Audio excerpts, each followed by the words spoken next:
Hello and welcome to FinTech Talk. I'm your host, Charles Alton-Jones. Today we're looking at the new era in commercial onboarding. Now, commercial onboarding is one of those areas that doesn't get a lot of love and attention. It's an essential part of the customer experience, but it's an area that, because of maybe a little neglect, gets the customer relationship off to a rocky start. There are delays, there are expenses and annoyances for new clients. So what is the very best way of onboarding your commercial clients?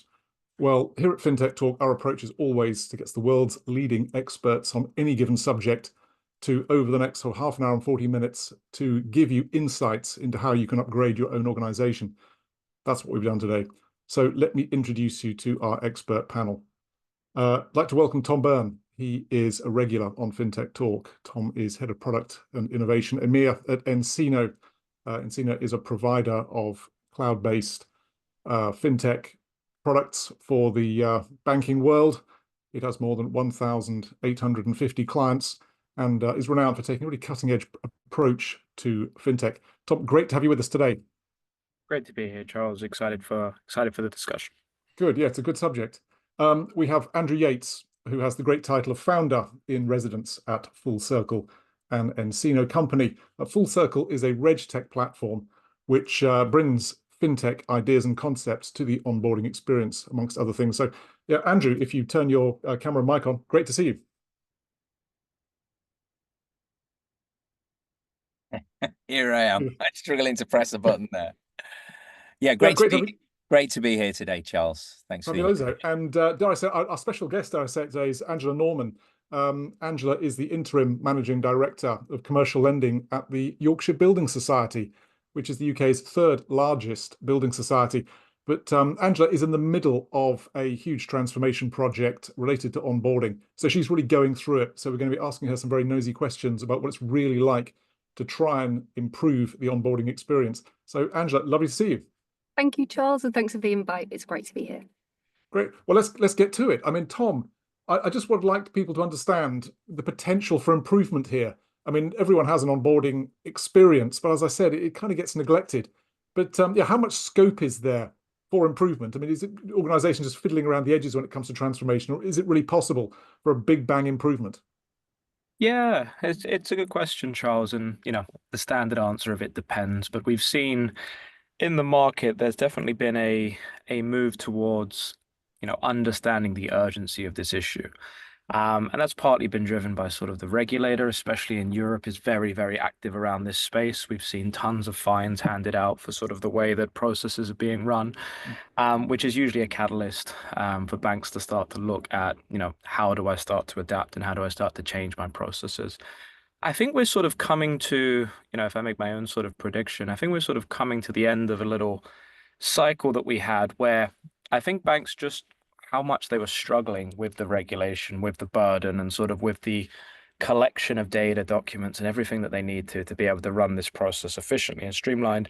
Sort of our perception has been that the kind of dominant theme in the market has been throw people and money at the problem and, not really look at it in the context of sort of the customer experience. So we've seen a lot of technology answers where a bank has just stood up, financial crime and onboarding in an island which is completely divorced from actually what the customer's looking for. So you end up with sort of these very jarring, disjointed processes where, I'm coming to you because I want to finance my dream of a home or a warehouse or whatever it might be, but you're asking me to complete some very complex processes that just don't feel, they don't feel connected. So what we're super excited about is I think the technology is now there, to be able to start to transform this and run these processes at scale, embedded with everything that's going on from a customer expectation and experience perspective. And that was, what really drove the acquisition from an nCino perspective of Full Circle, because we truly believe that if you can, originate as sort of the product need, the customer need, alongside pre-populating all of the data and aggregation and intelligence needed to power your compliance process, you're only ever asking a customer for something once and only when you really need it. And all the studies show the quicker you can do that type of process and the more intelligently you can do that type of processes, those are the banks that are going to win and be able to scale in the future. Well, so, I mean, Angela, just to ask you, Yorkshire Building Society is undergoing a significant transformation project, but why did you feel it was necessary? What was wrong with your previous processes with commercial onboarding? think it's everything that Tom just mentioned there. It's having manual processes across multiple different touch points and different documents, and also not integrating the customer due diligence, the KYB, KYC processes as part of that customer journey, really understanding where that friction point is in terms of capturing that data, processing that data, and asking for the same types of data multiple different times in the journey. So it's really about bringing that together, streamlining that process both internally and externally. I think the regulation point's a really interesting one that Tom mentioned there. In a heavily regulated environment and making sure that you adhere to that and keep up to date with all of the new regulation coming in, it's really important to make sure that you're partnering with the right firm that can keep you on the right side of that regulation, opposed to having individuals within an organisation who have a responsibility for that.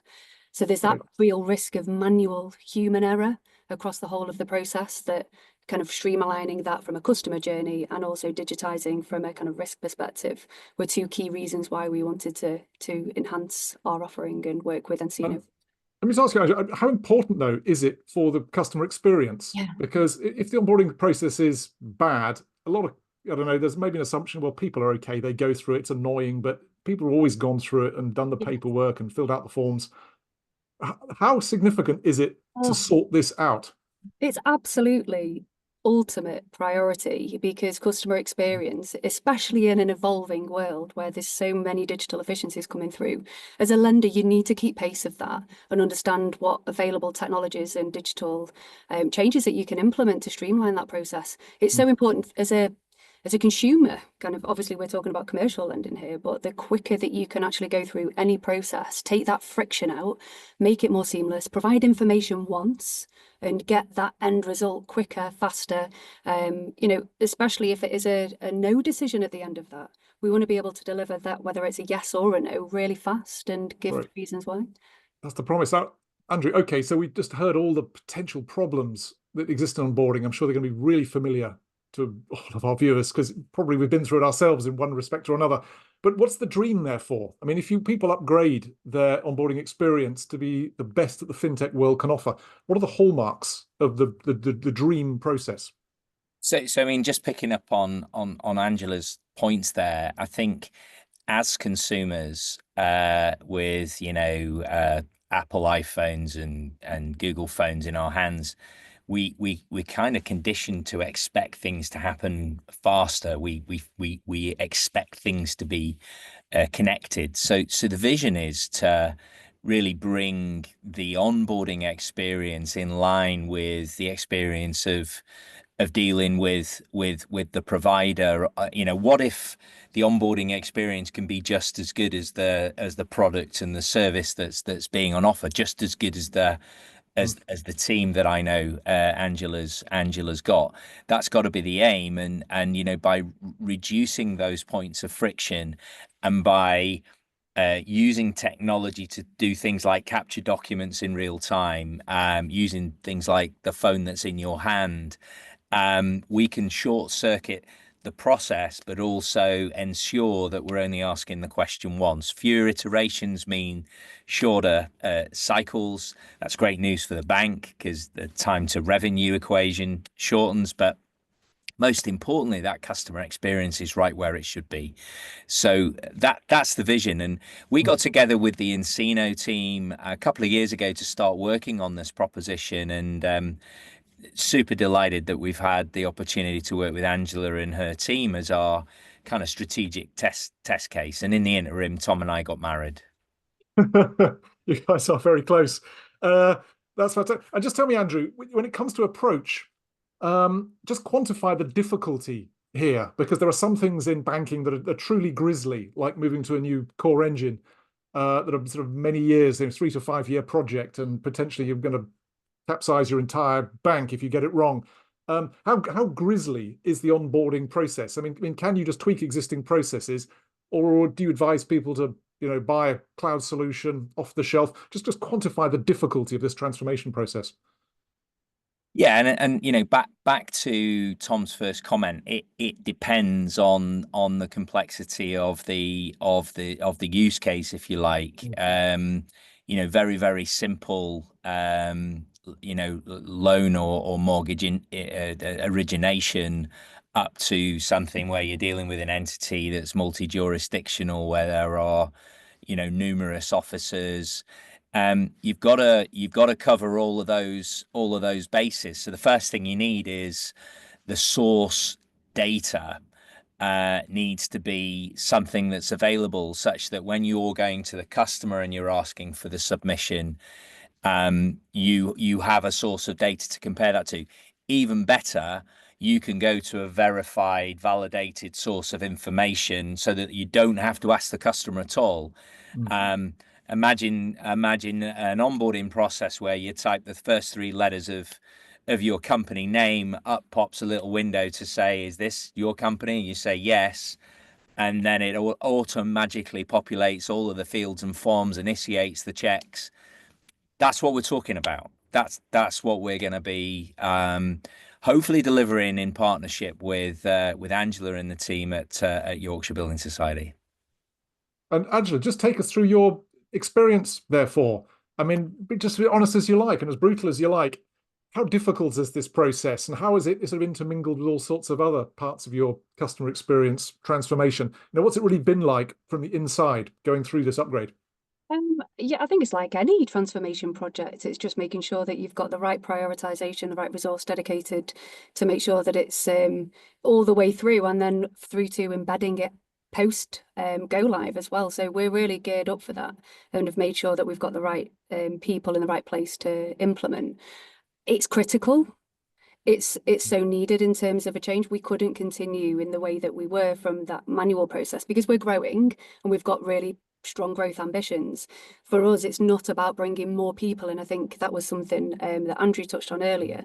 Instead of bringing more humans to work on this, compiling documents and information from different places, it's utilizing all of that available data in this streamlined process so that the people can spend the time focused on the real customer need and spending time with them. So for us, this isn't about optimizing and process efficiency at the expense of the human touch. It's to enable the human touch, and that's a very different shift. So we're not planning on not investing in more people, but it's about that efficiency that generates, so that we're focusing on the right activities with the customer rather than spending less time because we're sifting through lots of documents. So we recognise the benefits of putting the time and effort into that process, the transformation project process. So for us, it's a no-brainer. Yeah. Do you have kind of metrics that you're measuring your success by, whether it's reduction in onboarding time, whether it's cost efficiencies? I mean, you're kind of implying, therefore, it's not a headcount thing. It's not about sacking 95% of people, Elon Musk Doge style. Absolutely not. Not. To get away with it. Yes. But how are you judging your performance? Absolutely not. It's about maximising the time that those individuals spend on value-adding customer activities and spending time with the customers, because there's still information that we need to gather from the customer. This is part of the process, but we still need to understand the story. And in commercial lending, it's never going to be fully automated, in my opinion. I think there'll always have to be that nuance of the story behind that particular borrower or the asset that we're looking to bring on. So this is just streamlining that part, and a big part of it, so that we can spend the time on the value-added activities. But to answer your question in terms of efficiencies and savings, we attribute those metrics down to efficiency in the process. So how many hours saved, therefore how many more applications can we process because of those hours saved with those individuals working on the process. So it's kind of optimizing the efficiency from a reduction in hours spending, not sifting through lots of documents. So that's how we rationalize it. Okay. I mean, Charles, just to add something to that, the experience of others, I mean, it's probably a logical summation to make that if you use the power of automation to glean and analyze and surmise and gather the information that's required, that's powerful stuff, and that means it should go faster. We've got case studies that show that can be done in 10% of the time. That's the kind of order of magnitude. Maybe we should peg that a little bit higher for the purposes of Angela's measurement. But if you can do things twice as fast, 3 times, 4 times faster, that has a huge effect both on the efficiency inside the bank, but the effectiveness, the customer experience, and that's ultimately what we're trying to get to here. Okay, so Angela, go ahead. Sorry, no, Charles, I was just going to build on that point from Andrew there, because it's also about mitigating risk. Because whilst obviously that we're talking there about the hours that are spent, but that's human hours and human error. But actually automating this data and getting it from the source minimizes that risk, and therefore you've got more benefits that you're realizing from that than just the optimizing of the processes. So it's a multi-purpose business case for us in terms of what we're actually driving from that and eliminating risk. So I think that's a kind of a hidden benefit that probably doesn't always get talked about as much as optimizing efficiency and creating capacity, but is absolutely critical. Massively. Anything involving manual processes, keystroke error, duplication problems. Absolutely. Tom, I just wanted to ask your perspective, therefore, on where onboarding sits in a more general transformation in banks. I mean, nCino's products dovetail together really nicely, and organizations that have beautiful cloud-based systems, therefore, can upgrade quite easily. But a lot of people watching this will be thinking, God, we've got a load of legacy on-premise stuff. We've got, spaghetti systems. Is a bad onboarding experience more a manifestation of troubles elsewhere? Zen and the art of motorcycle maintenance, that the problem you see is actually a manifestation of something much larger. And therefore, just put this in context. I mean, should people be undertaking onboarding upgrades, or should they be focusing on something even more core, like migrating to a sort of, cloud native core banking platform? Yeah, it's a good question. So, I mean, maybe a little bit of personal experience that starts to answer this question. So I won't name it, but I used to work at an institution, and many years ago, sort of over a decade ago, we embarked upon two major transformations at the same time. One was around origination of like what the customer wants as a product. The other one was around commercial onboarding and sort of all of our obligations around commercial onboarding. We got very deep into those two projects. We didn't talk to each other enough and everything that was going on there. I won't name the amount of money that was spent, but we fundamentally found that like we had created process-centric technology that made it very, very difficult to then come back to what is the customer experience expecting. Because you have system A telling you you have all of these obligations and need all of this data. You're integrating, as much as you need to understand who the directors are from a, financial crime and AML perspective, all of that data is super valuable in understanding and assessing their creditworthiness. And you end up with this siloed organization that you then try and refix. So the biggest piece of advice and what I learned from sort of that experience is like you need to center everything around the customer journey. Like you cannot center it around these are the obligations we have as a bank, so we're going to structure our technology like this. Because even if you have the best UX in the world that sits on top of it, you're going to find yourself paying tons of money in integration, duplication, tons of money in keeping things in sync. You're going to break the data lineage. You're going to have all sorts of regulatory risk and operational risk sitting there because you've structured the journey around something that is your obligations rather than actually the journey that the customers and your colleagues are expecting that makes logical sense to them. So our advice is always to start with that proposition and then look at ways that you can, with the technology that's available these days, use a customer-centric approach and then start to hydrate that with what's needed as you start to look through that journey and understanding what those different obligations are in that context. Angela, I really want you to take us inside, therefore, the process you've been through. Perhaps you can just give us some insights into, some of the thoughts and ideas that have really produced results for you, looking maybe just beyond the onboarding experience, how you integrate that with other transformation projects within your building society, what's worked, and if anything hasn't worked, that's always good to hear as well, because people forewarned is forearmed. So yeah, what's really worked for you, but also maybe what hasn't worked. Yeah, okay. So I think probably a really, really key important point is mapping out that customer journey and understanding where the friction points exist. You can't do everything. So if there's so many different parts of that process that need fixing, there's sometimes a tendency to try and do everything all at once. And in my opinion, that's not the right approach. It's really looking back and getting that feedback from multiple sources, whether that's from colleagues, customers, brokers, all of the people you interface with, to think where are those key pain points, and then focus in on a small number of really impactful changes that you can implement. And obviously this is one of those for us that's a priority. Something else that we're working on with nCino on is enhancing our broker portal as well. So that's a really key interface with our broker demographic and making sure that that's a seamless process as possible for them. So it's about choosing the things that you think are going to make a difference and not apologizing for the things at that time that you can't quite get to, because actually focusing in on changing that point in the process, making sure that's embedded, and then moving on.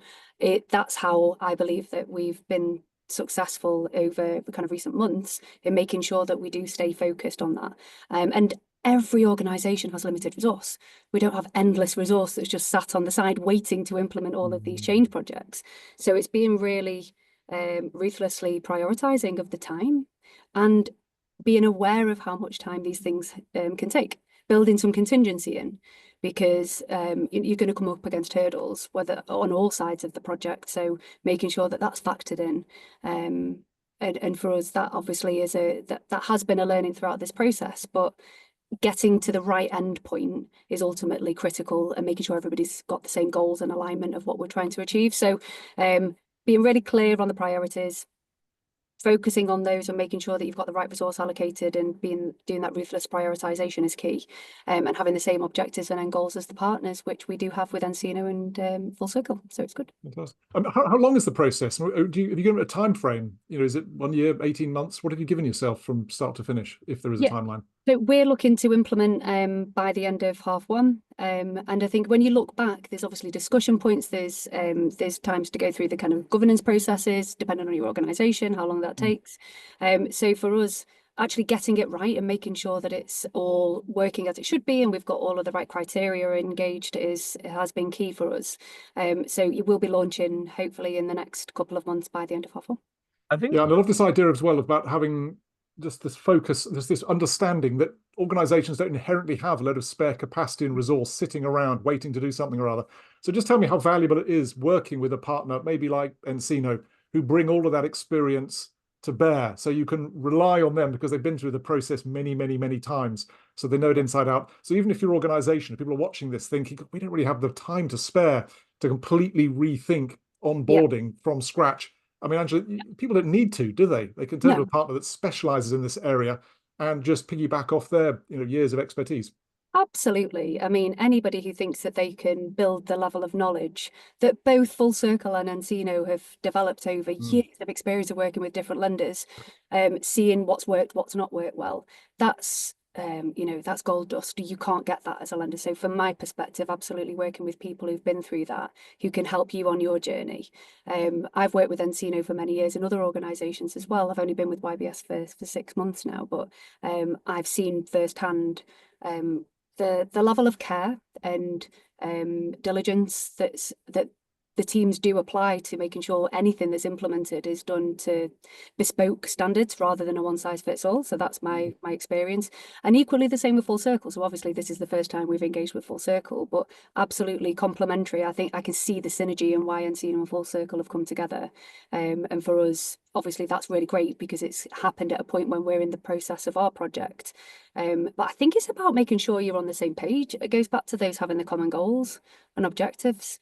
And if the customer's truly at the centre of those decisions, decision making, which I genuinely believe across both companies it is, both Encino and Full Circle, and very much at the heart of what we're about at YBS, then that we're all heading in the same direction. That's so good to hear. Andrew, I wanted to ask you just about regulation, the dread word. Because again, people watching this be thinking, yeah, we'd love to upgrade, but we've got our systems because we talk to the regulator and we know we're fulfilling everything. And if we start changing things, we're going to talk to the regulator again and we don't really understand what the rules are. How difficult is regulatory compliance as part of this sort of upgrade process? And if you get onboarding right, does that not make regulation and compliance just so much easier if you've got, well, better records, better... You're leading the witness there, Charles. Of course it does. But here's the interesting thing. What if we're as Full Circle as an expert in onboarding, what if we're not here to tell Angela and Angela's team what they should do and how they should do it? What if Angela's got a team of really super talented people, constituents in an audience, if you like, that already know that stuff, which happens to be a statement of fact? Then the task is just to capture that know-how, and using some of the modern aspects of technology, we've got this thing called a rules engine. We can effectively take the regulatory need, but also within the context of the business need, and transform that into something that's a a repeatable and executable program, and that's part of our intellectual property. I think what's been and then as regulation changes, it should be relatively straightforward to keep pace with that. You're not having to reinvent the wheel. You might have to kind of tweak a threshold or maybe introduce a new rule set side by side that existing rule set. I think what's been really interesting working with Angela's team, I don't know this from the feedback from my team, is there are different constituents across the YBS enterprise that want different things from this solution. And because in the past the alternative, as Tom described it, is a more siloed approach, by working together and collaborating together, we ensure there's an analogy which is there's a word called orchestration, but if you think of it as kind of like, we want the humans to be conducting the orchestra, not playing the instruments, right? And so the technology can play the instruments, the human beings can orchestrate that, and that's what we've been, I think, successfully doing. It's super exciting to watch that coming together. I did think, Charles, as well. We've sort of got 25, 26 minutes into this, and sort of you're mentioning regulation there. One thing that is so often lost in the onboarding, and even using that term itself is quite misleading, is there is so much obligations on the bank from day two. It's almost like getting stuff in and like understanding who the customer is at the point you give them the product is maybe the easy part. But like what we've seen and sort of why I'm so passionate around it needs to be customer centered is if you understand who that customer is, you're working with them, you can now use the technology to keep that digital file up to date. And this is where I think there's a stat, there's a tier one European bank, again, that I won't name, 20 to 25% of their people are literally just doing remediation work, which is just going across the bank, aggregating data, saying this is the new company, these are the new directors. And that really, especially in some jurisdictions, isn't needed anymore. So the ability to get it right up front so you alleviate all of that pain that comes later is like super critical. And having, the processes, the people, the technology that underpins you so you can create that digital, corporate structure, digital individual token that you can then start to constantly reference and make sure you're in compliance rather than hiring 25% of your staff to be doing this work is critical. And that's also where the regulator is crazy active. Like if you see the fact that there are changes happening and you don't have processes in place to deal with them with policy, that's where we're seeing some of these record fines. So the sort of cost for getting it wrong is just going up and getting more and more active in sort of the world that we're living in now. Yeah, Angela, I can see you nodding your head there. I mean, you mentioned risk earlier. What's it like from your perspective, regulation, risk? I'm spot on. And we have focused a lot on the upfront kind of getting it right first time when a customer's onboarded, but that in-life monitoring is absolutely critical. And making sure that you've got opportunities to streamline those processes by utilizing this available data. And then again, using the human touch to take that information and not just rely on that, but then use other processes, whether it's engage with the customer or utilizing other information sources that are available to complement that oversight of an in-life portfolio is absolutely critical. So for us, that is both ends. And it's the same benefits. It's the rationalization of those processes to spend more time on the value add for the customer, both from a risk and opportunity perspective with that customer as well. So it's making sure that we protect the book for this building society and the members, but also for the customers themselves. If we spot signs early on, we can intervene and get in there early without it becoming a risk that's uncrystallized after the effect. Just to add some colour to that, Charles, to illustrate Angela's point, you get that right at the beginning, but the one constant in life is change. Things change, new information comes to light, new circumstances present themselves. And just to give you an idea of the power of, there's graph database technology that powers the solution. I think we're tracking 7 million active companies. We're updating the data 3 times a day. I think it's 5.8 billion transformations of data every single day because things are changing so quickly. And what we've got to do is first of all help Yorkshire Building Society get it right first time on the onboarding process, but then we need to also help with that in-life monitoring because there's opportunity and there's risk that needs to be mitigated for. Well, yeah, that strikes me as just one of the great benefits of, I'm a great advocate of sort of cloud-hosted solutions, because the ongoing life cycle is so much better. You get to enjoy all the upgrades as they become live, and yeah, you tend to work with a specialist who does nothing other than focus on one particular domain. Angela, what's the focus at YBS?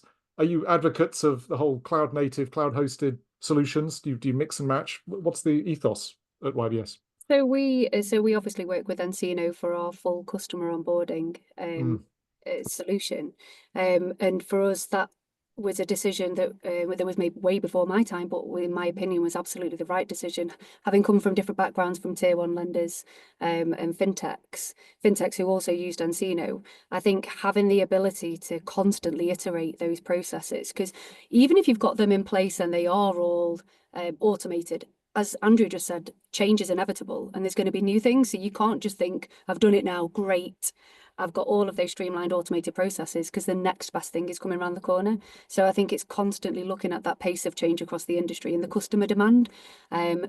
I know we talked about it earlier in terms of what we expect as consumers, but it's so critical because the people who are actually engaging with us are also consumers, so they have expectations. So we need to keep pace of that in particular in commercial lending, that is sometimes deemed to be a lot clunkier because of the complexity. It's not something that can be automated fully, as I mentioned earlier. There's always going to be some manual intervention, but let's utilize the people who are having that manual intervention on the value-added activities and not just sifting through loads of documents at all stages.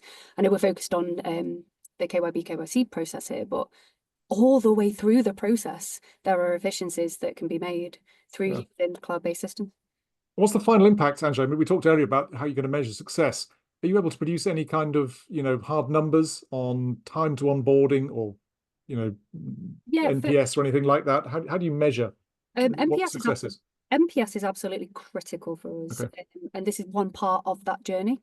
So clearly this is going to streamline and optimize that process, and we've got grand ambitions for working through all of that onboarding and in life. So NPS, absolutely. And yeah, we have got hard metrics that we are looking to deliver against to reduce the time. That's the key. Reduce the time both from an internal and an external perspective, because that's efficiency. And then again, that frees up the time. I know I keep saying it, but it's just to spend the time with the customer on the things that we should be doing, which is talking to them and adding the value. Okay, and we've been going for 33 minutes now. I think we've covered the ground brilliantly. Just like some final bits of advice for anyone thinking of going through this process and thinking, God, yeah, we really need to modernize, but gulp, it's a big and difficult process. Tom, what advice do you have for people who are thinking, yep, I'm convinced commercial onboarding is the new top of our priority, nearest the top maybe? What can you pass on to them?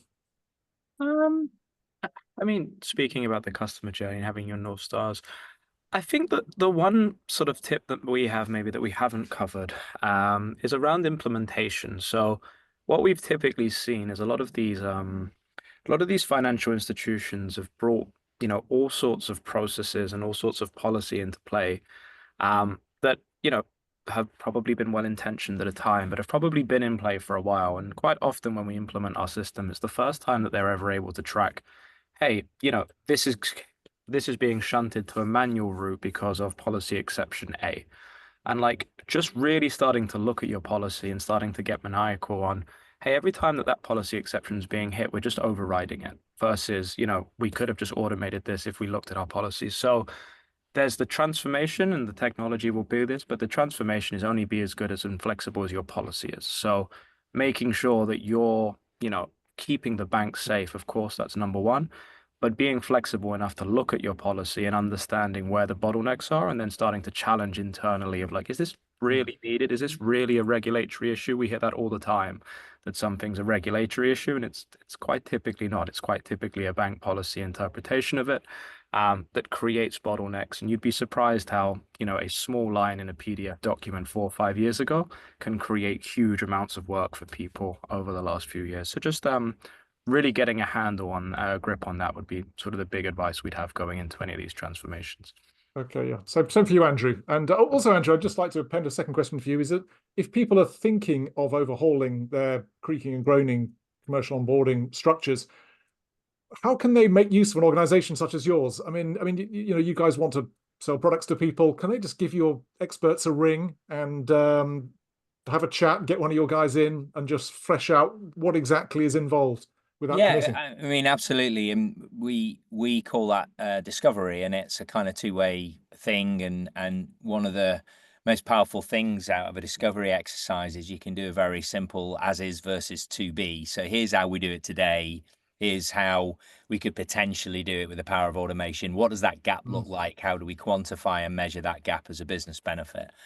I think just to supplement what Tom said, though, if you think of metaphors, I tried my orchestra on before, but if you think of a transformational change project as being a journey to the summit of a mountain with, you know, stops on the way, one of the things that we were able to do with Angela's team was we were able to supplement and complement the decision to do the transformation project with some web-based capabilities in the short to medium term, which could alleviate some of those manual bottlenecks. So the end result is the fully integrated customer journey. But as Angela said, that might take 12 months, 18 months to get there. But in the interim, we can start making big strides. So, you know, we can automate the process of doing checks. We can automate the process of KYB. We can automate the process of credit checking and things like that. That's all available today in a suite of technology that you can access just through a web browser without necessarily needing to integrate with anything from day one. So there are things you can do in the short to medium term. I've seen some of the questions come through.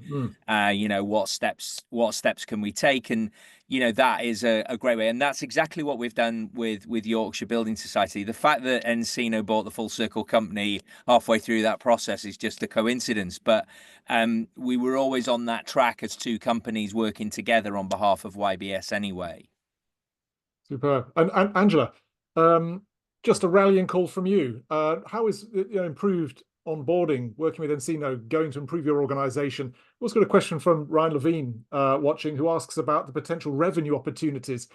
Is it just about making customers feel a bit happier, or does this open the door to a better relationship and therefore better revenue opportunities in the long term with clients? What are the payoffs?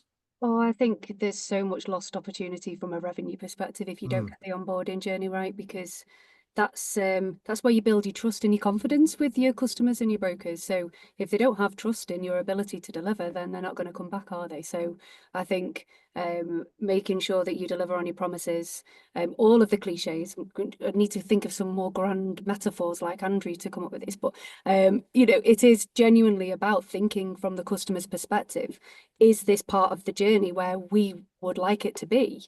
What's the feedback we're getting? And actually, if we're really seeing some common themes and threads coming together, which we have done on our KYB and KYC processes, is making sure that we listen to that and adapt to that, because otherwise we'll lose customers and we'll lose brokers. So it's really important to us that we continue to optimize. But working with a partner like Encino, I know we're on the call with them now, but genuinely, there's so much more that we will be doing with Encino that we already don't do today, that we know that will enhance that process, because it's ever evolving and ever changing. And the same, like Andrew said, there will be in the KYB, KYC space. So it's really exciting for us because we know how much lost revenue we already have right now.